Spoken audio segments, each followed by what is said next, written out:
আসসালামু আলাইকুম। ছোটদের জন্য ইংলিশ ফ্রি হ্যান্ড রাইটিং কোর্সের আজকের এই ক্লাসে তোমাদেরকে স্বাগত জানাচ্ছি। আমি এম রুবেল রানা। আজকের এই ক্লাসে আমরা শিখব কি, তোমরা বুঝতেই পারছো স্ক্রিনে দেখে, সেটি হলো টেন্স। তোমরা পুরো সময় জুড়ে আমার সাথে মনোযোগ দিয়ে ক্লাসটা করো, আর একদমই দুশ্চিন্তা করবে না। কোনো কারণে ক্লাস থেকে যদি কেউ লিভ নিতে হয়, নিতে পারবা, সমস্যা নেই। তোমাদের জন্য পুরো ক্লাসটি রেকর্ড করা হচ্ছে। ক্লাস শেষে আমরা এটা আমাদের গ্রুপে আপলোড করে দিব।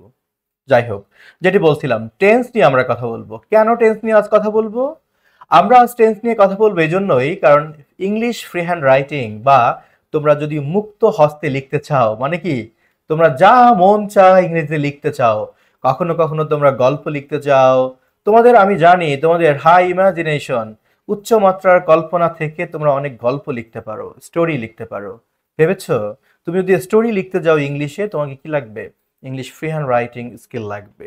তুমি যা লিখতে যাও, paragraph, letter, application, story, dialogue, সব তোমার ফ্রি হ্যান্ড রাইটিং এর দক্ষতা লাগবে। আর লিখতে গেলে বাক্য লাগবে, আর বাক্য গঠন করতে গেলেই তোমাকে টেন্স শিখতে হবে। সুতরাং আজকের ক্লাসটি তোমাদের জন্য খুব খুব গুরুত্বপূর্ণ। তাহলে সবাই মনোযোগ দিয়ে আমার সাথে দেখতে থাকো। আমি কিছুক্ষণ আলোচনা শেষে তোমাদের কার কার কি প্রশ্ন আছে সেই প্রশ্নগুলো নিব। আমরা আলোচনা করব আজ টেন্স নিয়ে। আচ্ছা, সো টেন্স, আমরা গত ক্লাসে দেখেছি টেন্সের ক্লাসিফিকেশন, টেন্স সম্পর্কিত সাধারণ ধারণা নিয়েছি। আজ আমরা সরাসরি প্রেজেন্ট ইনডেফিনিট টেন্স থেকে আলোচনা শুরু করব। তোমরা জানো টেন্স 12 প্রকার। তার মধ্যে প্রথমত প্রেজেন্ট টেন্সকে যে 4 ভাগে ভাগ করা যায়, প্রথমটি হলো প্রেজেন্ট ইনডেফিনিট টেন্স, যাকে আমরা সিম্পল প্রেজেন্ট টেন্সও বলতে পারি। সো প্রেজেন্ট ইনডেফিনিট টেন্স বলতে আমরা কি বুঝি? তোমাদের কিচ্ছু লিখতে হবে না এই মুহূর্তে, শুধু মনোযোগ দিয়ে আমার কথা শোনো। ক্লাস শেষ হলে আমরা তোমাদেরকে এই পিডিএফ শিটটা দিয়ে দিব। মাঝে মাঝে লেখার প্রসঙ্গ আসবে, তখন বলবো, বাট এখন মনোযোগ দিয়ে একদম কথা শুনতে থাকো। প্রেজেন্ট ইনডেফিনিট টেন্স বলতে আমরা আসলে কি বুঝি? শুধু ছোট্ট একটা ডেফিনেশন মুখস্থ করলে এই টেন্স বোঝা যাবে না, কারণ আমরা ডেফিনেশন মুখস্থ করার জন্য টেন্স শিখতেছি না, বরং আমরা টেন্স শিখতেছি কেন বলো তো? আমরা টেন্স শিখতেছি যেন আমরা টেন্স ব্যবহার করে দারুণ দারুণ সেন্টেন্স লিখতে পারি। Right right. So present indefinite tense কোন কোন ক্ষেত্রে আমরা ব্যবহার করি? দেখো, বর্তমানের কোনো সাধারণ ঘটনা বোঝাতে চাইলে তোমাকে প্রেজেন্ট ইনডেফিনিট টেন্সের প্রয়োগ করতে হবে। কিংবা এমন কিছু বলেছো বা এমন কিছু লিখতে চাও যা চিরন্তন সত্য। কিংবা অভ্যাসগত কাজ যা আমরা প্রতিনিয়ত করি। কিংবা ঐতিহাসিকভাবে একটা ঘটনা সত্য। কিংবা বৈজ্ঞানিকভাবে সত্য কোনো ঘটনা। এই ক্ষেত্রগুলোর জন্য আমরা প্রেজেন্ট ইনডেফিনিট টেন্স ব্যবহার করি। মনে থাকবে তো? আরেকবার বলছি, মনোযোগ দাও। বর্তমানের কোনো সাধারণ ঘটনা, সবাই আমার সাথে বলো, বর্তমানের কোনো সাধারণ ঘটনা। রাইট, তারপর কি আছে বলো? চিরন্তন সত্য। এরপর অভ্যাসগত কাজ, ঐতিহাসিকভাবে সত্য ঘটনা, বৈজ্ঞানিকভাবে সত্য ঘটনা। এগুলোর জন্য আমরা কোন টেন্স ব্যবহার করব? Present indefinite tense. চলো দেখি, আমরা একটু না দেখে বলার চেষ্টা করি। বর্তমানের কোনো সাধারণ ঘটনা, চিরন্তন সত্য, অভ্যাসগত কর্ম, ঐতিহাসিকভাবে সত্য ঘটনা, কিংবা বৈজ্ঞানিকভাবে প্রমাণিত বা সত্য ঘটনা। এগুলোর জন্য আমরা কোন টেন্স ব্যবহার করি? প্রেজেন্ট ইনডেফিনিট টেন্স আমরা ব্যবহার করি। অর্থাৎ আমরা জানি প্রেজেন্ট টেন্স 4 প্রকার। তার মধ্যে একটি হলো কি? Present indefinite, present continuous, present perfect এবং প্রেজেন্ট পারফেক্ট কন্টিনিউয়াস টেন্স। সেই প্রেজেন্ট ইনডেফিনিট টেন্স ব্যবহার হবে এই ক্ষেত্রগুলোতে। চলো আমরা চিত্রের মাধ্যমে একটু বুঝে আসি। কি বলছিলাম যেন?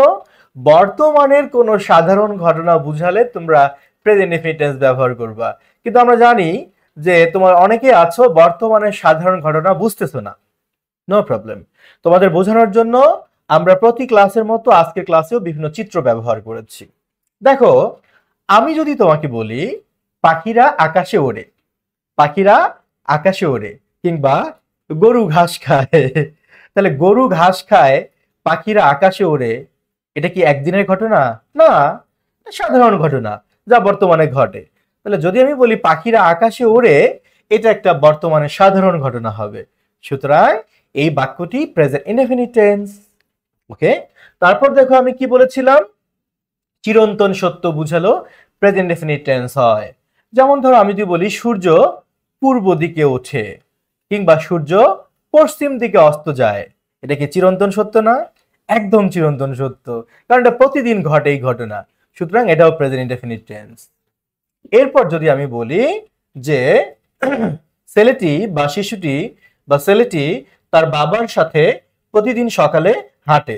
ছেলেটি তার বাবার সাথে প্রতিদিন সকালে হাঁটে, তাহলে খেয়াল করো তো, এটা তো অভ্যাসগত কর্ম, সুতরাং এটা প্রেজেন্ট ইনডেফিনিট টেন্স হবে। আচ্ছা, এরপর দেখো আমি যদি বলি বাংলাদেশ 1971 সালে স্বাধীন হয়। হ্যাঁ, ঘটনাটা অনেক আগের, স্বাধীন হয়েছিল, কিন্তু সেই বাংলাদেশ কি হারিয়ে গেছে? না, সে বাংলাদেশের অস্তিত্ব এখনো আছে। সুতরাং এরকম কোন ঐতিহাসিক ঘটনা যা ঘটেছিল কিন্তু আমরা এখনো সেটা অস্বীকার করিনি, সেই ঘটনার অস্তিত্ব এখনো আছে, সুতরাং সেগুলো আমরা প্রেজেন্ট ইনডেফিনিট টেন্সেও লিখতে পারি। তার মানে কি এটা পাস্ট টেন্সে লিখতে পারবো না? পারবো, বাট তুমি ঐতিহাসিকভাবে সত্য ঘটনাকে প্রেজেন্ট ইনডেফিনিট টেন্সেও তোমরা লিখতে পারো। আচ্ছা, বৈজ্ঞানিকভাবে সত্য সেটা কেমন? যেমন দেখো, আমি যদি বলি পানি থেকে বরফ হয়, এটা কি সায়েন্টিফিক্যালি ট্রু না? পানি থেকে বরফ হয়, সুতরাং এটা প্রেজেন্ট ইনডেফিনিট টেন্স। তাহলে আমরা কি বলেছিলাম আরেকবার দেখে নেই চলো। বর্তমানের কোনো সাধারণ ঘটনা, চিরন্তন সত্য, অভ্যাসগত কাজ, ঐতিহাসিকভাবে সত্য ঘটনা কিংবা বৈজ্ঞানিকভাবে সত্য বুঝালে তাকে প্রেজেন্ট ইনডেফিনিট টেন্স বলে। আমি কিন্তু আমার বোঝানো শেষ করে তোমাদেরকে জিজ্ঞেস করব, সুতরাং খুবই মনোযোগী হতে হবে। সবাই মনোযোগ দিচ্ছে তো? সবাই চ্যাট বক্সে লিখো মনোযোগ দিচ্ছে সবাই। গুড, সবাই মনোযোগ দাও। আমি কিছুক্ষণ বোঝানোর পর তোমাদের প্রত্যেককে টিচার বানাবো, তখন আমি হব learner and you will be my teacher. তোমরা আমাকে বুঝাবা, আমি বুঝবো, না বুঝলে কিন্তু প্রশ্ন করব। So be careful. Asif, Adnan, Shreyashi Das, Parama, তোমরা যারা যারা ক্লাসে আছো প্রত্যেকে সতর্ক থাকো, তোমাদেরকে কিন্তু একটু পরে আমি টিচার বানাবো, তোমরা বুঝাবা, আমি বুঝবো, না বুঝাতে পারলে কিন্তু আর বললাম না। আচ্ছা, এবার শোনো, প্রেজেন্ট ইনডেফিনিট টেন্স চেনার আরেকটা উপায় আছে। সেটা কি? ক্রিয়া তো চেনো, আমরা আগের ক্লাসে দেখেছি ক্রিয়া মানে কি, যা দ্বারা কাজ করে। যখন বাংলা বাক্যের ক্রিয়ার শেষে, যখন বাংলা বাক্যের ক্রিয়ার শেষে, হ্যাঁ এই যে এখানে ক্রিয়া শব্দটা আসলে মিসিং হয়ে গেছে, হ্যাঁ, যখন বাংলা বাক্যের ক্রিয়ার শেষে দেখবা অন্তস্থ অ আছে কিংবা এ, দন্ত ন, ও, ই, কি বলেছি? অন্তস্থ অ, এ, দন্ত ন, ও, রস ই, যদি ক্রিয়ার শেষে তোমরা এগুলো পেয়ে যাও তখনও তোমরা বুঝে নিতে পারো সেটা প্রেজেন্ট ইনডেফিনিট টেন্স। যেমন দেখো পাখিরা আকাশে ওড়ে, দেখো উড়ে, শেষে কি এ আছে না? এই তো, শেষে এ থাকার কারণেই এটা প্রেজেন্ট ইনডেফিনিট টেন্স ধরতে পারো। তারপর আসো সূর্য পূর্ব দিকে উঠে, এ, শেষে কিন্তু এ আছে। আচ্ছা, আবার যদি বলি ছেলেটি প্রতিদিন সকালে তার বাবার সাথে হাঁটে, শেষে কিন্তু এ আছে। আবার যদি বলি 1971 সালে বাংলাদেশ স্বাধীন হয়, শেষে দেখো অন্তস্থ অ আছে। আবার যদি বলি পানি বরফে রূপান্তর হয়, শেষে অন্তস্থ অ আছে। সো এরকম ক্রিয়ার শেষে যখন এ, অ, ই, দন্ত ন, ও যুক্ত থাকবে তোমরা বুঝে নিবা সেটি প্রেজেন্ট ইনডেফিনিট টেন্স। ওকে, তোমরা একজন প্রশ্ন করেছো যে ও কখন থাকে। দেখো আমি যদি বলি যে তুমি সেখানে যাও, তুমি সেখানে যাও, দেখো ক্রিয়ার শেষে ও আছে কিন্তু। আবার যদি বলি সে গান গায়, দেখো শেষে কি অন্তস্থ অ আছে না? আছে। তাহলে আমরা মোটামুটি একটা বাংলা বাক্য দেখে আশা করি বুঝতে পারবো সেটি প্রেজেন্ট ইনডেফিনিট টেন্স। এখানে কি খেলা শেষ? একদমই না। তুমি যখন বুঝেছো এটা প্রেজেন্ট ইনডেফিনিট টেন্স, এখন তো তোমাকে সেটা ট্রান্সলেট করতে হবে ইংলিশে। কিভাবে ট্রান্সলেট করবা? দেখো, যে কোনো প্রেজেন্ট ইনডেফিনিট টেন্সকে তোমরা যখন ট্রান্সলেট করতে যাবা তোমরা একটা নিয়ম প্রয়োগ করবা, সেটি হলো প্রথমে তোমাকে বাক্যের সাবজেক্ট নিতে হবে, তারপর ভার্ব নিতে হবে, এরপর কি নিতে হবে? অবজেক্ট নিতে হবে। হ্যাঁ, ওটা কখনো কখনো অবজেক্ট না হয়ে কমপ্লিমেন্ট হতে পারে, অ্যাডভার্বিয়াল হতে পারে, যা আমি আগের ক্লাসে তোমাদেরকে বুঝিয়েছি এর পার্থক্যটা কি। তাহলে নরমালি বললাম সাবজেক্ট, ভার্ব, অবজেক্ট, এরপর এক্সটেনশন বা বাড়তি অংশ থাকতেই পারে। এইভাবে আমরা প্রেজেন্ট ইনডেফিনিট টেন্সকে ট্রান্সলেট করব। এবার আমরা কিছু এক্সাম্পলে যাব, মানে এই বাক্যগুলোকে আমরা ট্রান্সলেট করব। তার আগে আমরা প্রতিদিন যেভাবে ক্লাস করি সেভাবে আমরা আগে কিছু ওয়ার্ড শিখব। আমরা ওয়ার্ডগুলো এমন ভাবে এখন শিখে নিব যেন একটু পরে এগুলো আমরা সেন্টেন্সে প্রয়োগ করতে পারি। সবাই ready? Are you ready? Okay, তাহলে এইবার আমরা প্রতিটা ওয়ার্ড একটু দেখে নেই কি আছে। সবাই দেখে নাও, তোমাদের জন্য কিন্তু এটা একটা গেম। একদমই আমরা লেখাপড়া করতেছি না, সব গেম। পড়াশোনা অনেক কষ্টকর, তাই না? এত পড়াশোনা করব না, আমরা গেম খেলবো এখন। এটা একটা গেম। গেমটা কি? গেমটা হচ্ছে তোমাদের জন্য দুইটা পর্বে ভাগ করেছি। প্রথম পর্বে তোমাদেরকে এই ওয়ার্ডগুলো শিখতে হবে এবং দ্বিতীয় পর্বে এই ওয়ার্ডগুলো তোমাদেরকে বলে দিতে হবে আমি জিজ্ঞেস করব যখন। তৃতীয় পর্বে আমরা এই ওয়ার্ডগুলো দিয়ে সেন্টেন্স মেক করব। প্রথমে ছোট সেন্টেন্স, শর্ট সেন্টেন্স, তারপর আমরা লং সেন্টেন্স, এরপর আমরা এক্সট্রা লং সেন্টেন্স করব। অনেক মজার হবে, তাই না? এবার মনোযোগ দাও সবাই। এই আদনান, তুমি একটু মিউট করো। হ্যাঁ আদনান, একটু মিউট করো, তোমার ওখান থেকে একটু নয়েজ আসতেছে, তুমি একটু মিউট করো বাবা, প্লিজ একটু মিউট করো। যখন দরকার হবে আমি তোমাকে বলবো তখন আনমিউট করে কথা বলবো। আদনান মনোযোগ দাও প্লিজ। আদনান আজকের ক্লাসে সবার থেকে ভালো পারফর্ম করবে, এটা আমার ধারণা। আদনান দেখা যাক কি করো তুমি। হ্যাঁ এই তোমরা কিন্তু প্রত্যেককে সতর্ক থাকো, আদনান তোমাদের চেয়ে ভালো পারফর্ম করবে, তোমরা না পারলে কিন্তু লজ্জার বিষয়। সবাই মনোযোগ দাও। কি আছে এখানে? অসংখ্য। অসংখ্যর ইংলিশ কি? নিউমেরাস। এখন তোমরা আমাকে বলতে পারো স্যার মেনি লিখতে পারি না। হ্যাঁ মেনি লিখতেই পারো, মেনি মানে অনেক, কিন্তু অসংখ্য সংখ্যায় অনেক বুঝাতে মেনির পরিবর্তে নিউমেরাস। আরো সমজাতীয় অনেক অর্থ আছে, আমরা আপাতত শিখি নিউমেরাস হচ্ছে অসংখ্য। স্পেলিংটা কি? NEUMEROUS, নিউমেরাস অসংখ্য। যানবাহনের ইংলিশ কি? যানবাহন বলতে বাস ট্রাককে বুঝো, ঠিক আছে, বাট যানবাহনকে আমরা এক কথায় বলতে পারি ভেহিকলস। কি বলতে পারি? ভেহিকলস। কর্তৃক বা দ্বারা, কারো দ্বারা একটা কাজ করা বুঝালে বাই। নির্গত করার ইংলিশ হচ্ছে এমিট, যার নাউন হচ্ছে এমিশন। এর নাউনটা হলো কি বলো? এমিশন। হ্যাঁ নির্গত। এটার ভার্ব হচ্ছে এমিট। এমিট মানে নির্গত করা। নির্গত করা মানে কি? নির্গত করা মানে বের করে দেওয়া, সৃষ্টি করা বলা যেতে পারে। আচ্ছা, এমিট হলো নির্গত করা। আর যদি বলি নির্গত, তার মানে কি কারো দ্বারা নির্গত হয়েছে, তখন আমরা ভার্বের পাস্ট পার্টিসিপল করে বলি কি? এমিটেট। কি বলি? এমিটেট। আচ্ছা, গ্রিন হাউস গ্যাস। এখন তোমরা হয়তো ভাবতেছো স্যার নির্গতর ইংলিশ আমরা কোনটা ধরবো? নির্গত ইংলিশ হচ্ছে এমিটেট, আর যদি বলা হয় নির্গত করা তখন হচ্ছে কি? এমিট। এবার আসো green house gas. Green house গ্যাসের ইংলিশ কিন্তু গ্রিন হাউস গ্যাসেস। এখন তোমার মনে হতে পারে যে স্যার আপনি গ্যাস না দিয়ে গ্যাসেস কেন দিলেন? আসলে গ্রিন হাউস গ্যাস কিন্তু একটা না, একাধিক, যার কারণে গ্রিন হাউস গ্যাসেস বলতে হবে। আচ্ছা, বৈশ্বিক উষ্ণতা। বৈশ্বিক উষ্ণতা বোঝোই তো, এই যে দেখো এখন প্রচুর গরম, তাই না? ধরে নাও এটাই বৈশ্বিক উষ্ণতা। এটাকে আমরা ইংলিশে বলি গ্লোবাল ওয়ার্মিং। কি বলি? Global warming.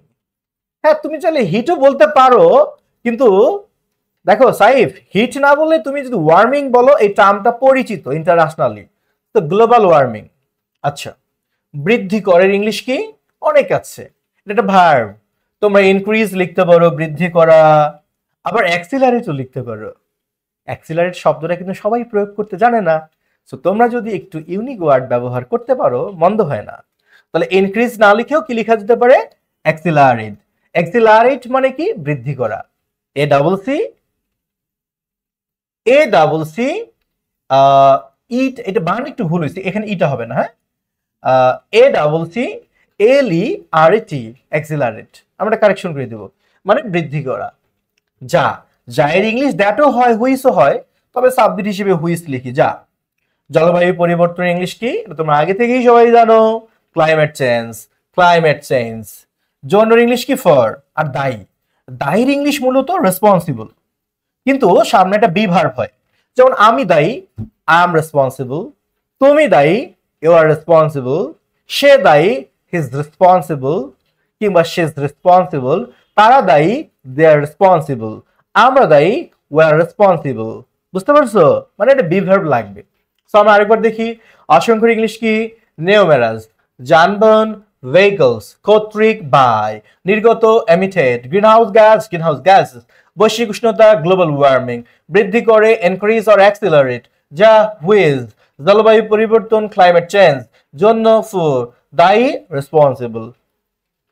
ঠিক আছে, সবাই এক ঝলক দেখে নাও, একটু পরে কিন্তু জিজ্ঞেস করবো, সবাই দেখে নাও দ্রুত। ওকে, এবার চলো আমরা এই শব্দগুলো ব্যবহার করে সেন্টেন্স লিখব। আমরা আগে এই সেন্টেন্সটা কি লেখা আছে পড়ে নেই। গ্রিন হাউস গ্যাস বৈশ্বিক উষ্ণতা বৃদ্ধি করে। তো তোমাকে বলা হয়েছে ট্রান্সলেট ইনটু ইংলিশ। তুমি সবার আগে বাক্য পড়ে দেখে নেবে ঠিক কোন টেন্স আছে। এখানে বাক্যের ভার্ব কোনটা বলো তো? রাইট, বৃদ্ধি করে। এখানে বৃদ্ধি করা শব্দটি হলো ভার্ব। ওকে, তোমাদেরকে আমি আগের ক্লাসেও শিখিয়েছি, আজও বলছি, একটা কাজ যে করে নরমালি সেই সাবজেক্ট। তবে এক্ষেত্রে তোমরা একটু সহজ মাধ্যম ব্যবহার করতে পারো চাইলে। সেটা হলো একটা ভার্বকে কে অথবা কারা দিয়ে প্রশ্ন করবা। কে বা কারা দিয়ে প্রশ্ন করলে সাবজেক্ট পাওয়া যায়, আর কি বা কাকে দিয়ে প্রশ্ন করলে অবজেক্ট পাওয়া যায়। এটা সাংবিধানিক নিয়ম মনে করো না, মাঝে মাঝে পরিবর্তন হতে পারে। নরমালি যদি একটা ভার্বকে আমরা কি বা কাকে দিয়ে প্রশ্ন করি তাহলে সাবজেক্ট পাওয়া যায়, সরি, কি বা কাকে দিয়ে প্রশ্ন করলে অবজেক্ট পাওয়া যায়, আর কে বা কারা দিয়ে প্রশ্ন করলে সাবজেক্ট পাওয়া যায়। যেমন আমি গান গাই, কে গায়? আমি, তারপরে আমি সাবজেক্ট। কি গাই? গান, তার মানে গান অবজেক্ট। ঠিক আছে, আমি যদি বলি আদনান আদনান পিৎজা খায়, কে খায়? Adnan, that means Adnan is here subject. কি খায়? Pizza, that means pizza is object. ঠিক আছে, আমি যদি বলি যে মুনতাহা মুনতাহা চা পান করে, ভার্ব কোনটা? পান করে। কে পান করে? মুনতাহা। কি পান করে? চা, তার মানে মুনতাহা সাবজেক্ট, চা অবজেক্ট। তোমাদের এগুলো আগে থেকেই বোঝো, তবুও বলা। তাহলে এখানে ভার্বটাকে বৃদ্ধি করে।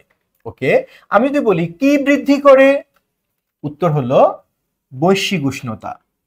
তার মানে কি দিয়ে যেহেতু প্রশ্ন করে পেয়েছি, তাহলে এটার নাম কি দিব বলো? রাইট, অবজেক্ট দিব। এখন যদি বলি কে বৈশ্বিক উষ্ণতা বৃদ্ধি করে, এই বলো, সবাই বলো, কে বৈশ্বিক উষ্ণতা বৃদ্ধি করে? রাইট, গ্রিন হাউস গ্যাস বৈশ্বিক উষ্ণতা বৃদ্ধি করে। আর কে দিয়ে প্রশ্ন করলে যা পাই তার নাম কি বলো? সাবজেক্ট। তার মানে এই বাক্যে আমাদের তিনটি পার্ট, একটি সাবজেক্ট, একটি ভার্ব, এন্ড আরেকটি হলো কি? অবজেক্ট। বুঝে গেছো তো? এখন আসো আমরা টেন্সের বিষয়টা বুঝি। বৃদ্ধি করে, এই যে গ্রিন হাউস গ্যাস যে বৈশ্বিক উষ্ণতা বৃদ্ধি করে, এটা কি একদিনের ঘটনা? না, প্রতিদিনেরই ঘটনা। সুতরাং এটা প্রেজেন্ট ডেফিনিট টেন্স। এছাড়াও তোমরা দেখো বৃদ্ধি করে এ এ ক্রিয়ার শেষে এ অন্তস্থ দন্ত ন ও ই থাকলে কি হবে যেন? কি হবে বলো? রাইট, প্রেজেন্ট ইনডেফিনিট টেন্স হবে। দ্যাট ইজ ওয়াই এখানে বৃদ্ধি করে এটা প্রেজেন্ট ডেফিনিট টেন্স। তাহলে প্রেজেন্ট ডেফিনিট টেন্সের স্ট্রাকচার আমরা কি পড়ে এসেছিলাম?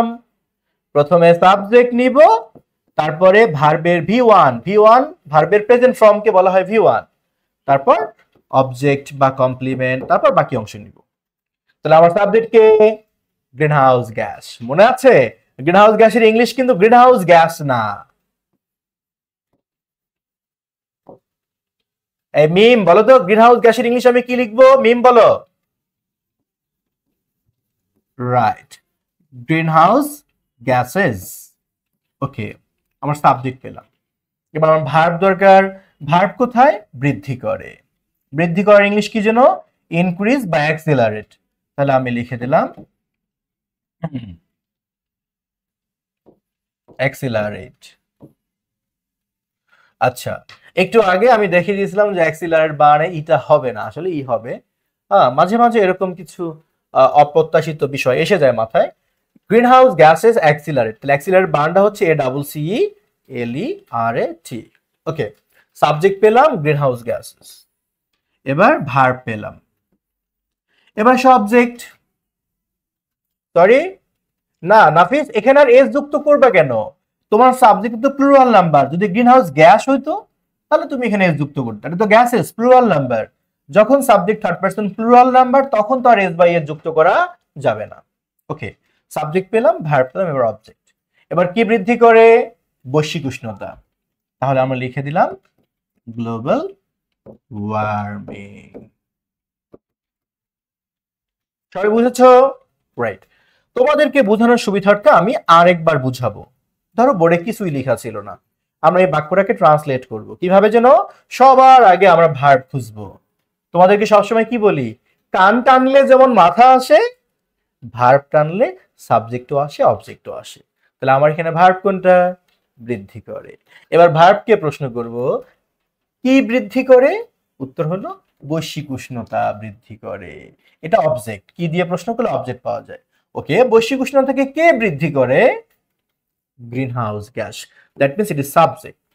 এখন আমরা প্রেজেন্ট ইনডেফিনিট টেন্স অনুযায়ী আগে সাবজেক্ট, তারপর ভার্বের প্রেজেন্ট ফর্ম, তারপর অবজেক্ট নিব। রাইট? তাহলে আমি সাবজেক্ট নিলাম কি? গ্রিন হাউস গ্যাস না লিখে কি লিখতে হবে? গ্যাসেস। এবার বৃদ্ধি করে ইংলিশ কি লিখবো? ইনক্রিজ বা অ্যাক্সিলারেট। ওকে, ভার্ব নিলাম। এবার অবজেক্ট কি যেন? বৈশ্বিক উষ্ণতা। বৈশ্বিক উষ্ণতার ইংলিশ কি যেন শিখছিলাম আমরা একটু আগে? Global warming. তোমাদেরকে এই সেন্টেন্স গুলো এখন লিখতে হবে না, হ্যাঁ, এগুলো আমি পিডিএফ শিটে দিব।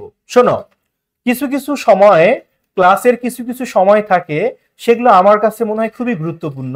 ওই সময় আমি তোমাদেরকে লিখতে না করি এজন্য, কারণ আমি চাই তোমাদের পুরো কনসেন্ট্রেশনটা, পুরো মনোযোগটা আমার দিকে থাক, ক্লাসের দিকে থাক। তোমরা যদি এখন লিখতে যাও লিখতে পারবা, বাট তোমাদের মনোযোগটা ভাগ হয়ে যাবে। এই জন্য কখনো কখনো আমি তোমাদেরকে লিখতে না করি। যখন লিখতে না করব তখন কিচ্ছু লিখবা না, একদমই টেনশন করবে না। তোমরা যা লিখতে চাও সেটা আমি আমার পিডিএফ শিটে লিখে দিব। যখন লিখতে বলবো তখন লিখবা, এখন না, এখন পুরো মনোযোগ দাও। শোনো, অনুবাদ বা রাইটিংটা হচ্ছে একটা আর্ট, একটা শিল্প। একটা শিল্প কখনো শুধু মুখস্থ করে শেখা যায় না বাবা। একটা শিল্প বুঝতে হলে আগে অনুধাবন করতে হয়, দেখতে হয় একজন কিভাবে করে, তারপর তুমি শিখবা। এটা শুধু রুলস মুখস্থ করে কখনো হবে না। এটা একটা হাতের কাজ, হ্যাঁ, এটা একটা বুদ্ধির কাজ, এটা অনুধাবন করতে হবে। যাই হোক, আমরা সেন্টেন্সটা দেখলাম, green house gases accelerate global warming. এই সেন্টেন্সটা কিন্তু আমাদের হয়ে গেল। এবার চলো আমরা এই সেন্টেন্সটাকে আর একটু বড় করব। ওকে, দেখো, এবার দেখো আমি বাক্যটা কি লিখলাম। অসংখ্য যানবাহন কর্তৃক নির্গত গ্রিনহাউস গ্যাস বৈশ্বিক উষ্ণতা বৃদ্ধি করে। বাক্যটা একটু বড় হয়ে গেল, তাই না? ম্যাজিক। ভয় পাবা না। ধরো তোমাদের মধ্যে আমি যদি বলি, তোমাদের মধ্যে শিহাব আছে, আমি যদি বলি যে শিহাব ভাত খায়, সাবজেক্টটাকে শিহাব, ছোটটা সাবজেক্ট হয়ে গেল, ছোট সাবজেক্ট। এখন যদি আমি সাবজেক্টটা বড় করি যে আমাদের বিদ্যালয়ের চতুর্থ শ্রেণীর একজন ছাত্র শিহাব ভাত খায়। আমাদের বিদ্যালয়ের চতুর্থ শ্রেণীর একজন ছাত্র শিহাব ভাত খায়। তাহলে এখানে সাবজেক্ট কি শুধু শিহাব? না, এখন পুরোটাই সাবজেক্ট। আমাদের বিদ্যালয়ের চতুর্থ শ্রেণীর ছাত্র শিহাব, পুরোটাই সাবজেক্ট না? রাইট। অর্থাৎ মূল সাবজেক্টের সাথে যেসব তথ্য যোগ করা হয় পুরোটাই সাবজেক্ট হয়ে যায়। আমি যদি বলি রাকিব এখানে এসেছে, সাবজেক্টকে রাকিব। এখন যদি বলি আমাদের পাশের গ্রামের ছেলে রাকিব এখানে এসেছে, আদনান বলো তো এখানে সাবজেক্টকে? রাইট, আমাদের পাশের গ্রামের ছেলে রাকিব, পুরোটা এখানে সাবজেক্ট।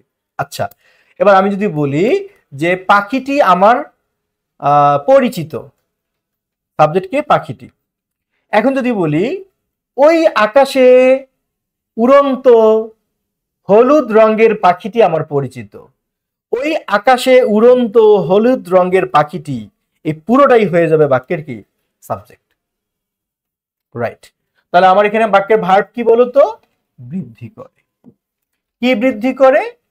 বৈশ্বিক উষ্ণতা। এটা হলো অবজেক্ট, এটা হলো ভার্ব, আর এটা অবজেক্ট। এখন বাকি যা থাকে পুরোটাই সাবজেক্ট।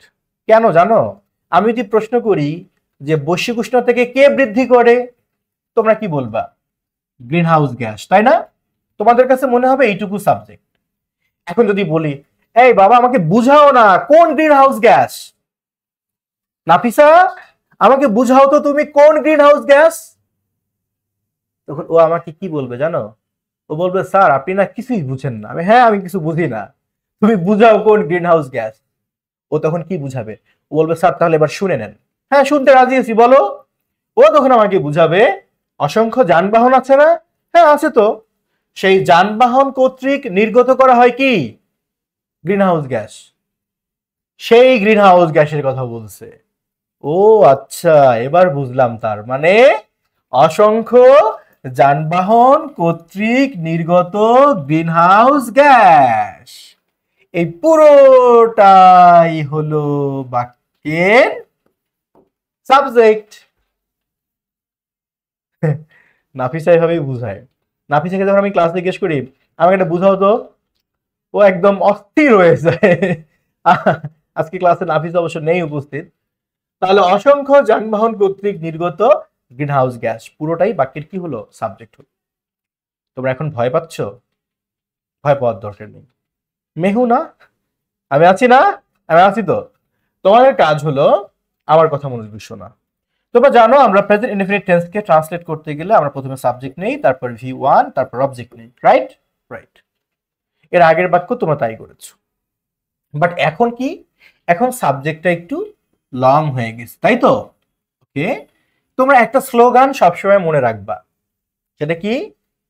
যা কিছু সাইজে বড়, যা কিছু দৈর্ঘ্যে বড়, পেছন দিক থেকে অনুবাদ করো। সবাই মিলে আমার সাথে বলো, যা কিছু দৈর্ঘ্যে বড়। সরি, আরে বাবা, শোনো, তোমরা বুঝতে পারছো তোমার কথা? ও বলছে যে ওর কথা রেকর্ডে থাকে না কেন? তোমরা যখন জুমে ক্লাস করো আমরা রেকর্ডটা করি ওবিএস এ, যার কারণে তোমাদের কথাগুলো ওবিএস এ রেকর্ড হয় না, শুধু আমার কথাগুলো রেকর্ড হয়। এতে সবার সুবিধা হয়, সবাই নয়েজ ফ্রি মুডে পরবর্তী রেকর্ড দেখতে পায়, এই জন্য যুক্ত হয় না। সেটা নিয়ে আমরা পরে কথা বলবো। তুমি এখন বলো, আমি স্লোগানটা কি দিয়েছি সবাই বলো তো। যা কিছু দৈর্ঘ্যে বড়, পেছন দিক থেকে অনুবাদ করো।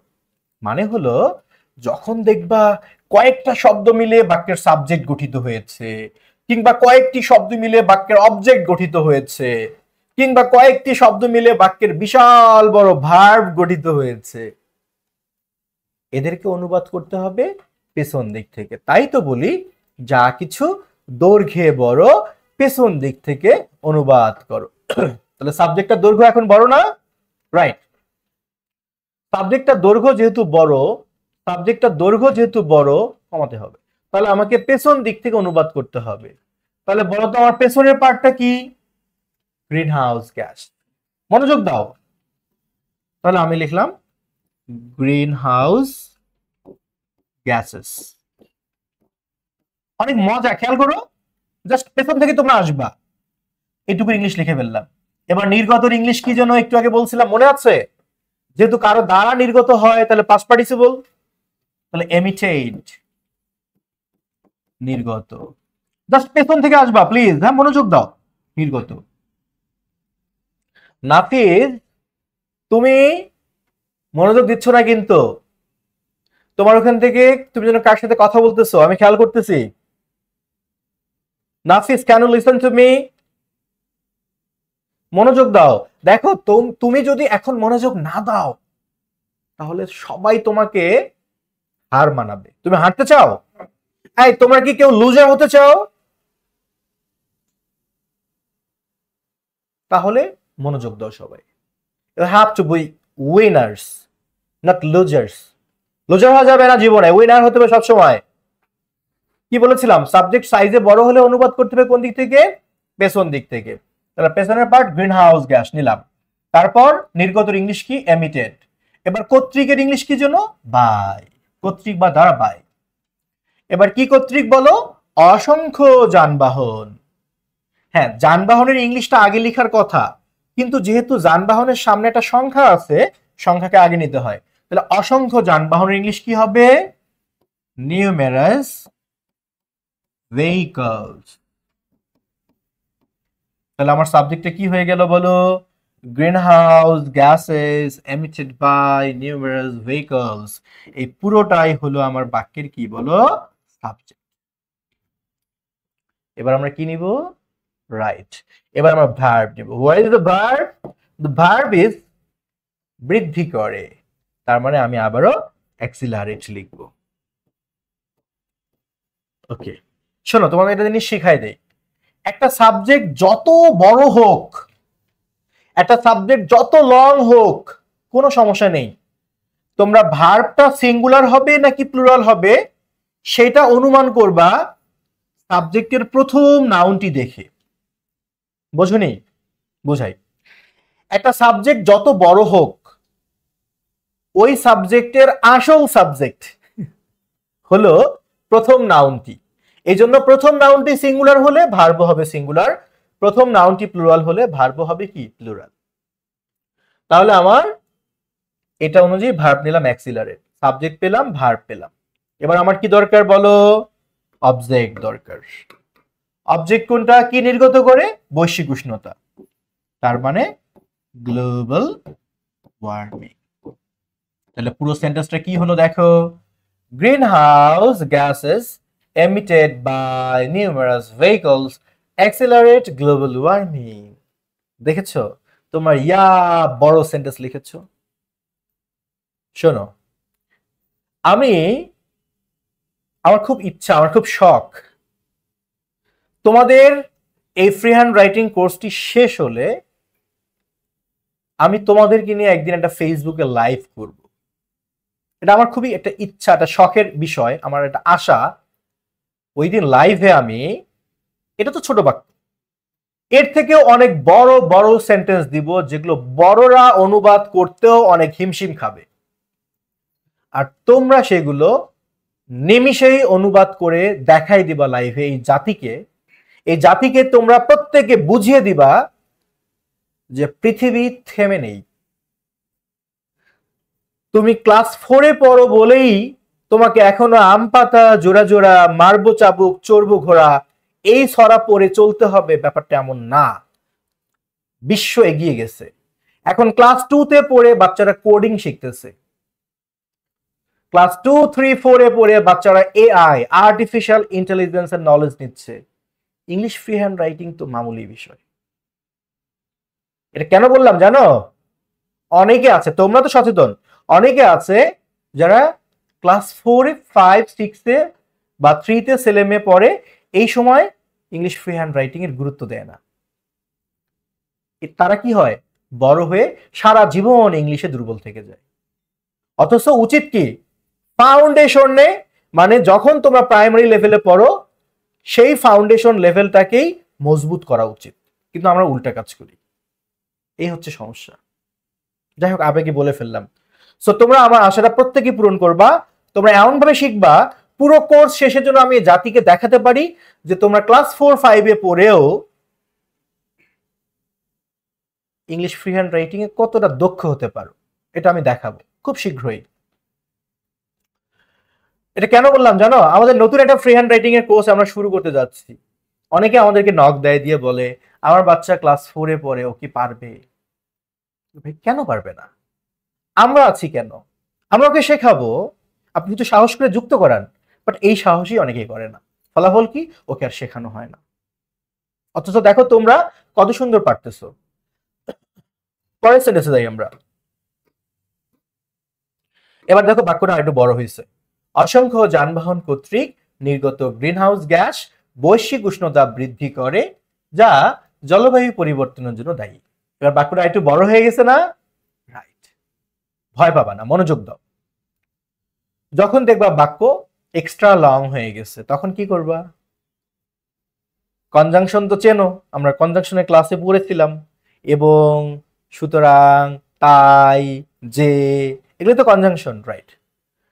তো যখন দেখবা সেন্টেন্সটা অনেক বড়, লম্বা একটা বাক্য, তখন কি করবা? ওই বাক্যের যেখানে যেখানে কনজাংশন আছে সেখানে করে তোমরা বাক্যটাকে সেকশন দিবা, ভাগ করে নিবা। তার মানে আমরা আরেকটা স্লোগান শিখলাম। প্রথম স্লোগানটা কি ছিল? যা কিছু সাইজে বড়, যা কিছু দৈর্ঘ্যে বড়, পেছন দিক থেকে অনুবাদ করো। আর এখন স্লোগানটা কি? সেন্টেন্স যখন এক্সট্রা লং, যেখানে পাবে কনজাংশন সেখানেই দিবে সেকশন। স্লোগান কয়টা হলো বলো? দুইটা। সেন্টেন্স যখন, আমার সাথে বলো সবাই, সেন্টেন্স যখন এক্সট্রা লং, যেখানে পাবো কনজাংশন সেখানেই দিব সেকশন। সেকশন মানে কি? ভাগ করা। তাহলে আমার এই বাক্যের একটা কনজাংশনটা কি? যা। তাহলে আমরা ধরে নিব যে পুরো বাক্য নিয়ে আমার এখনই ভাবা যাবে না। আমি আগে কনজাংশনের আগের অংশটুকুকে অনুবাদ করব, তারপর আমি কনজাংশনের পরের অংশটুকু নিয়ে ভাববো। একসাথে সবকিছু ভাবা যাবে না। তাহলে আমরা আগে প্রথম অংশটুকুকে অনুবাদ করব। ওকে, প্রথম অংশের ভার্বকে আগের মতোই বৃদ্ধি করে। কি বৃদ্ধি করে? বৈশ্বিক উষ্ণতা, এটা অবজেক্ট। কে বৃদ্ধি করে? এই পুরোটাই সাবজেক্ট, যা অসংখ্য যানবাহন কর্তৃক নির্গত গ্রিনহাউস গ্যাস, তাই না? আচ্ছা, এটা সাবজেক্ট। তাহলে আমরা আগে এই সাবজেক্ট ভার্ব অবজেক্ট লিখে নিব, পরেরটা আমরা পরে দেখব। সবাই মনোযোগ দাও। আচ্ছা, তাহলে আমি আগে সাবজেক্ট নিলাম, যে আবারও আগের মতোই গ্রিনহাউস গ্যাস। সরি, হ্যাঁ বলো। আচ্ছা, তোমাদেরকে একই বাক্য কেন বুঝাচ্ছি বারবার? এটা তো এক বাক্য না, ধরনে এক, বাট বাক্যটা আস্তে আস্তে কি হচ্ছে? বড় হচ্ছে। একই জিনিস তোমাদেরকে বারবার বোঝানোর উদ্দেশ্য যেন তোমরাই শেখাতে পারো মানুষকে। না, বিরক্ত হচ্ছ না জানি, কিন্তু মনোযোগ দাও, সেন্টেন্স গুলো আস্তে আস্তে আমি বড় বাক্য করতেছি। হ্যাঁ, তাহলে আমার সাবজেক্টকে গ্রিন হাউস গ্যাসেস। এবার ভার্ব কি? ভার্ব হলো বৃদ্ধি করে। তাহলে কি লিখছিলাম যেন? অ্যাক্সিলারেট, বৃদ্ধি করে। এবার অবজেক্ট কি বৃদ্ধি করে? ও আমার সাবজেক্ট, রাইট, সরি সরি, আমার সাবজেক্ট লেখা শেষ হয়নি। আমার সাবজেক্ট তো সাইজে বড়, ভুলেই গেছিলাম আমি। বড় হলে কি করতে হবে? পেছন দিক থেকে অনুবাদ করতে হবে। তাহলে গ্রিন হাউস গ্যাসেস এটুকু লিখছি। এবারে আগের শব্দটা কি? নির্গত, মানে এমিটেড। এবার কর্তৃক মানে কি? বাই, অর্থাৎ আমরা এদিক থেকে আসবো, হ্যাঁ, পেছন দিক থেকে, নির্গত, কর্তৃক, বাই। এবার অসংখ্য যানবাহন, নো এখন লিখতে হবে না, এখন মনোযোগ দাও। সাবজেক্ট আমরা পেয়ে গেলাম। এবার ভার্ব কোনটা? বৃদ্ধি করে। ওকে, অ্যাক্সিলারেট, বৃদ্ধি করে। কি বৃদ্ধি করে? বৈশ্বিক উষ্ণতা, গ্লোবাল ওয়ার্মিং, বৈশ্বিক উষ্ণতা। ওকে, আমার বাক্যের প্রথম অংশটুকু হয়ে গেল অনুবাদ। এখন আমরা দ্বিতীয় অংশে যাব। দ্বিতীয় অংশে কি বলা আছে বলো? যা জলবায়ু পরিবর্তনের জন্য দায়ী। আচ্ছা, আমি যদি এইটুকুর মধ্যেই তোমাদেরকে প্রশ্ন করি যে বলো তো, কে পরিবর্তনের জন্য দায়ী? কে দায়ী? কে দায়ী? কি বলবা? না না, ওই দিক থেকে বলা যাবে না, জাস্ট এইটুকুর মধ্যে উত্তর করতে হবে। কে দায়ী? উত্তর হলো যা। যা, এই যাটাই এখানে বাক্যের কি বলো? সাবজেক্ট, তাই না? আমরা আগে সাবজেক্ট নিব। যায়ের ইংলিশে কি লিখছিলাম? সাবজেক্ট হলে দ্যাট না, সাবজেক্ট হলে হুইজ নিবা, রাইট, হুইজ। এবার দায়ী, দায়ীর ইংলিশ কি? রেসপন্সিবল। কিন্তু শুধু রেসপন্সিবল লিখলে তো হবে না, is responsible, right, which is responsible, যা দায়ী। ওকে, তাহলে সাবজেক্ট নিলাম, ভার্বও পেয়ে গেলাম, কমপ্লিমেন্টও পেলাম। এবার দেখো, সাবজেক্ট, ভার্ব, অবজেক্ট বা কমপ্লিমেন্ট বাদেও যদি বাক্যে কোনো বাড়তি অংশ থাকে, খেয়াল করো, মনোযোগ দাও প্লিজ। এখানে সাবজেক্ট কে? হুইজ, ভার্ব কে? ইজ, অবজেক্ট তো এখানে নেই, কমপ্লিমেন্ট আছে, কে? রেসপন্সিবল। সাবজেক্ট, ভার্ব, অবজেক্ট বা কমপ্লিমেন্ট ধরো তুমি নিয়েছো, নেয়ার পরেও যদি বাক্যে কোনো অতিরিক্ত অংশ থাকে, এই যে এরকম কোনো অতিরিক্ত অংশ থাকে, সেগুলোকে অনুবাদ করবা পেছন দিক থেকে। কি বলেছি? সাবজেক্ট, ভার্ব, অবজেক্ট নেয়ার পরেও যদি কোনো অতিরিক্ত অংশ থাকে, তাকে অনুবাদ করবা কোন দিক থেকে? পেছন দিক থেকে। তাহলে আমার একদম পেছনের শব্দটা কি বলো? জন্য। তাহলে আমি জন্যর ইংলিশ কি লিখবো? ফর।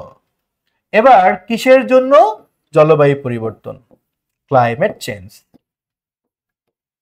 দেখেছো কি সুন্দর একটা বাক্য হয়ে গেল? Greenhouse gases emitted by numerous vehicles accelerate global warming, which is responsible for climate change. দেখেছো আমরা কত বড় সেন্টেন্স লিখে ফেলছি। এই বাক্যটা কি এখানে শেষ না, আমরা এই বাক্যটাকে আরো বড় করব। আরে ভয় পাও না, আছি তো আমি। এখন বলতে পারো স্যার এত বড় বাক্য করে লাভ কি? লাভ আছে তো। তুমি রাইটিং এ বসগিরি করবা কখন, কিভাবে? তুমি যত জটিল সেন্টেন্স লিখতে পারবা তত বড় বস তুমি। সরল বাক্য ছোট বাক্য তো সবাই লিখতে পারে, বাট তোমাকে শিখতে হবে কিভাবে adjective phrase, noun phrase, adverbial phrase, subordinate clause ব্যবহার করে সেন্টেন্সকে লং করা যায়। এগুলো শেখাবো আমি এই কোর্সে। আমি তোমাকে ভালোবাসি, মিতা গান গায়, আমি ভাত খাই, এগুলো তো সবাই পারে। এগুলো আমি তোমাদের কম জোর দিব, যেগুলো সবাই পারে না সেগুলো আমি তোমাদেরকে শেখাবো। তোমাদেরকে আমি শুরুতে কি বলেছিলাম, এটা আমার কোনো বাণিজ্যিক কোর্স না, এটা আমার শখের কোর্স। তোমাদেরকে পড়াতে আমার ভীষণ ভালো লাগে। Thank you so much. তোমাদেরও যে ভীষণ ভালো লাগে আমি জানি, বাট আমারও ভীষণ ভালো লাগে তোমাদের সাথে যখন ক্লাস করি।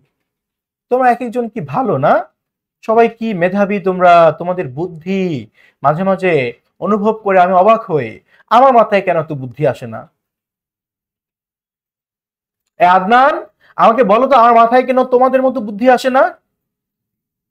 বুঝি নাই। ডিম খাবো? আচ্ছা ঠিক আছে, এখন আমি নিয়মিত ডিম খাবো যেন তোমাদের মতো বুদ্ধি আসে। আচ্ছা তাহলে এবার চলো, এই সেন্টেন্সটা আমরা বুঝে গেলাম। আমি এগুলো পিডিএফ এ দিয়ে দিব, হুবহু লেখা থাকবে, কোনটা সাবজেক্ট কোনটা ভার্ব সব লেখা থাকবে। আচ্ছা এখন যেটা আমরা অনুধাবন করলাম, আমরা আরো এক্সাম্পল নিব প্রেজেন্ট ইনফিনিট টেন্সের। আমরা অ্যাফার্মেটিভ থেকে নেগেটিভ করব, ইন্ট্রোগেটিভ করব, পেসিভ করব, আরো অনেক কিছু আছে। তার আগে একটা কথা শুনে নাও, তোমাদের এই শব্দগুলো শিখতে হবে। ভোকাবুলারি টপিকটার নাম হচ্ছে এনভায়রনমেন্ট, পরিবেশ সম্পর্কিত। পরিবেশ দূষণ বলো বা পরিবেশের যে কোনো বিষয় সম্পর্কে যদি লিখতে যাও, কিছু কমনলি ইউজড ওয়ার্ড আছে যেগুলো আমাদের সবসময় প্রয়োজন হবে।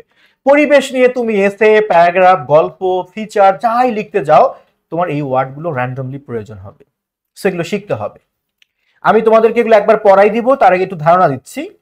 যেমন পলিউশন মানে দূষণ, এয়ার পলিউশন বায়ু দূষণ, ওয়াটার পলিউশন পানি দূষণ, সয়েল পলিউশন মাটি দূষণ, নয়েজ পলিউশন শব্দ দূষণ, লাইট পলিউশন আলোক দূষণ। হ্যাঁ আলোরও দূষণ হয়। কিভাবে দেখবা, অপ্রয়োজনীয় ভাবে বিভিন্ন জায়গায় বিভিন্ন রকম ঝরা বাতি লাইট জ্বালিয়ে রাখা হয়েছে, এটাই আলো দূষণ। ওয়াস্ট ম্যানেজমেন্ট বজ্র ব্যবস্থাপনা, green house gases, global warming বৈশ্বিক উষ্ণতা, ক্লাইমেট চেঞ্জ জলবায়ু পরিবর্তন, ডিফরেস্টেশন। ফরেস্টেশন মানে গাছ লাগিয়ে বন তৈরি করা, আর ডিফরেস্টেশন মানে কি, বন উজাড় করা, বন ধ্বংস করা। অ্যাসিড রেইন, অ্যাসিড বৃষ্টিও হয়। আচ্ছা তারপর এইভাবে আমি তোমাদেরকে এখানে 50টি ওয়ার্ড দিচ্ছি, আমি এগুলো পড়াই দিব একটু পর। আগে বলি, এই 50টি ওয়ার্ড দিচ্ছি তোমাদেরকে, এগুলো স্পেলিং সহ শিখতে হবে। আর আমরা আগামী ক্লাসে কি করব, আমরা আগামী ক্লাসে এই বাংলা শব্দগুলো দিয়ে প্রেজেন্ট ইনডেফিনিট টেন্সের এক্সাম্পল নিব, এই বাংলা শব্দগুলোই ব্যবহার করব, আর তোমরা সেগুলোকে ট্রান্সলেট করবে। এভাবে আমরা প্রতি ক্লাসে যে শব্দগুলো দিব সেগুলো তোমরা শিখবা। পরের ক্লাসে আমরা ওই ভোকাবুলারি গুলো ব্যবহার করে সেন্টেন্স মেক করব, অনেক মজার হবে। এখানে 50 ওয়ার্ডস আছে, তোমাদেরকে 50টি শব্দ মনোযোগ দিয়ে শিখতে হবে। আমি এটা পড়িয়ে দিব। আমরা আবার আজকের ক্লাসের সেকেন্ড পার্টে গিয়ে আমি এগুলো পড়াই দেবো, একটু ধারণা দিয়ে নিচ্ছি। এখানে 50টি ওয়ার্ড আছে, পড়বা। তা না হলে কি হবে জানো, যদি ওয়ার্ডগুলো না পড়ো, তোমরা paragraph, letter, application, email, story, dialogue, argument, essay, any piece of writing তোমরা কিন্তু লিখতে পারবা না। কি ভাবছো মুখস্থ করবা? এগুলো মুখস্থ করে কখনো কিছু করতে পারবা না। এটার নাম ক্রিয়েটিভ রাইটিং না। ক্রিয়েটিভ রাইটিং বা সৃজনশীল লেখা লিখতে গেলে তোমার নিজের সক্ষমতা রাখতে হবে সেগুলো লেখার মতো, মুখস্থ করা যাবে না। তোমরা যদি এই পুরো ফ্রি হ্যান্ড রাইটিং কোর্সটা মনোযোগ দিয়ে ক্লাস করতে পারো, আশা করি তোমাদেরকে এগুলো আর মুখস্থ করতে হবে না। দায়িত্ব নিয়ে বলতে পারি।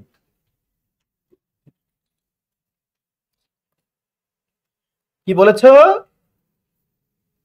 হ্যাঁ, তোমরা যদি আমার কোর্সটা করার পর এগুলো মুখস্থ ছাড়াই লিখতে না পারো, তোমাদেরকে প্রয়োজনে আমি আরো একবার কোর্স করার সুযোগ দিব। জি, একবার কোর্স করে যদি না শিখতে পারো, আমি তোমাদেরকে আর একবার কোর্স করার সুযোগ দিব। কোনো টাকা পয়সা নিব না, সত্যি বলছি। বাট আমি জানি তোমাদেরকে সেকেন্ড টাইম এই কোর্স করতে হবে না। তোমরা এতটা লুজার না, তোমরা সবাই গেইনার, উইনার। তোমার পারবা ইনশাল্লাহ। শোনো, এই যে আমাদের ছোটদের English free hand writing course, এখানে জিনিস খেয়াল করো, অনেকে আছে যারা লিখতে গেলে আটকে যায়। কারণটা কি? কারণ তাদের ভোকাবুলারির অভাব। সুতরাং শিখতে হবে ভোকাবুলারি। তোমাদের সাথে আজকে আমি ক্লাসের বাইরে আরো কিছু বিষয় নিয়ে কথা বলবো। তোমরা আমাকে বলেছো যে আমরা এই কোর্সে কি কি পড়বো, সব জানতে চেয়েছো, সব বুঝাবো, একটু মনোযোগ দাও। আমরা এই কোর্সে বিভিন্ন টপিকের উপর ওয়ার্ড শিখবো। যেমন রিভার, সি, ওশেন সম্পর্কে লিখতে গেলে কি কি ওয়ার্ড লাগবে, যুদ্ধ নিয়ে লিখতে গেলে কি ওয়ার্ড লাগবে, কালচার বা সংস্কৃতি নিয়ে লিখতে গেলে কোন ওয়ার্ডগুলো রাখবে। এরকম আমরা বিভিন্ন টপিকের উপর ওয়ার্ড ফ্রেজগুলো শিখবো আর অনুশীলন করব। কিন্তু একটা জিনিস খেয়াল করো, শুধু অনুশীলন করলেই হবে না। তোমাদেরকে ধরো একটা হোমওয়ার্ক দিলাম আমি, সে হোমওয়ার্কটা ঠিক হয়েছে নাকি ভুল হয়েছে যদি সেটা আমি দেখতে না পাই, এই হোমওয়ার্ক করে কোনো লাভ হবে না। এই জন্য আমরা যেটা করেছি, তোমরা হোমওয়ার্কটা করবা। সবাই তো হোয়াটসঅ্যাপ গ্রুপে যুক্ত। তোমাদের মধ্যে কি এমন কেউ আছো যে এখনো হোয়াটসঅ্যাপ গ্রুপে যুক্ত হওনি? ওকে, রাইট। তাহলে তোমরা যে হোয়াটসঅ্যাপ গ্রুপে নিয়মিত হোমওয়ার্ক দিচ্ছ, এভাবে আমাদের হোয়াটসঅ্যাপ গ্রুপটার মধ্যে তোমরা প্রতিনিয়ত হোমওয়ার্কগুলো জমা দিবা, আর আমি সেগুলোর সলভ ক্লাস নিব। তোমাদের 2টি করে ক্লাস হয়ে গেলে আমরা একটি করে সলভ ক্লাস নিব, যেটা করে আসতেছি। প্রতি 2টি ক্লাস হয়ে যাওয়ার পর আমরা একটা সলভ ক্লাস নিব। সেখানে তোমরা যেসব হোমওয়ার্ক দিয়েছো, কার কোথায় ভুল আছে, সেগুলো জনসম্মুখে আনা হবে এবং বলা হবে। এতে লজ্জার কিছু নেই, সবাই সবারটা থেকে শিখবা। আচ্ছা, এবার আসো আমাদের, তোমরা জানো, তারপর তোমাদের মধ্যে অনেকের গার্ডিয়ান জানতে চেয়েছে আমাদের এই কোর্সে কি কি আমরা করাবো। যদিও আমাদের কয়েকটি ক্লাস হলো, তোমাদেরকে বলি, আমাদের যে সামনে নতুন কোর্সটা আসতেছে ছোটদের জন্য English free hand writing course, সেখানেও তোমরা চাইলে ক্লাস করতে পারবা। যদি কেউ মনে করো যে আমি এই ব্যাচের কিছু ক্লাস আমার সরাসরি করতে পারিনি, তোমার নতুন ব্যাচে সেই ক্লাস করতে পারবা, সমস্যা নেই। সেখানেও আমরা কি রাখবো, এই কোর্সে যা আছে ওখানেও তাই থাকবে। 40টি ক্লাস থাকবে, সপ্তাহে 3 দিন ক্লাস হবে, ক্লাসের মাধ্যম হবে জুমে। আর যদি কোনো কারণে ক্লাস মিস করো, সমস্যা নেই, তোমার রেকর্ড দেখে সারা জীবন রেকর্ড দেখতে পারবা।